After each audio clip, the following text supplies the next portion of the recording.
So ayan yung ating nagtatraktor, hand tractor ang tawag dyan. So ito yung tinraktor. Hindi naman siya kalakihan tong palaya namin dito, pero at least nakakasapat naman para sa pagkain namin. Nauna nila itong bandang taas, ayun papunta roon. Yan yung kabilang yun.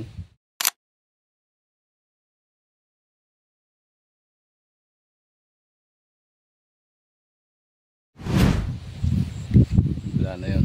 So may isa tayong kasama ron, nagkakalat siya ng ipot para sa ganun medyo tumaba at gumanda yung ating mga tanim na palay para mas marami tayong maani. Malapit na makatapos yung ating nagkakalat ng ipot at saka yung ating nag-hand tractor. Kaya naman yung ating nag-hand tractor. Mali binabawasan yung damo para mas mabilis daw na magputik yung ating palayan.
Happy farming.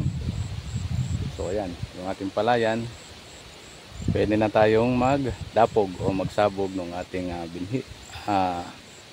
Magdalaksi ang tawag dito sa amin, gumagawa ng plat and then doon pinapatubo yung ating mga palay. So pwede na ngayon dahil na hand tractor na. Ibig sabihin, hintayin na lang natin na mabulok yung mga damo para sa ganoon mas favorable do sa ating palay na itatanim at magsilbing fertilizer. Sa kabila nang naglalagay yung ating kasama rin doon ng chicken dung ay para ma-assure natin na mas maganda yung resulta, mas maganda ang ani ng ating palay. So yun lang muna at papakita ko rin sa inyo yung isa pang kasama natin. Ayun yung nag-hand tractor. So sila yung nag-aasikaso dito sa ating palayan. At sana itong time na to pagkalooban tayo ng maayos na ani. Para sa ganoon ay meron tayong pagkain sa araw-araw sa loob ng isang taon. Yun lang, maraming salamat and thank you.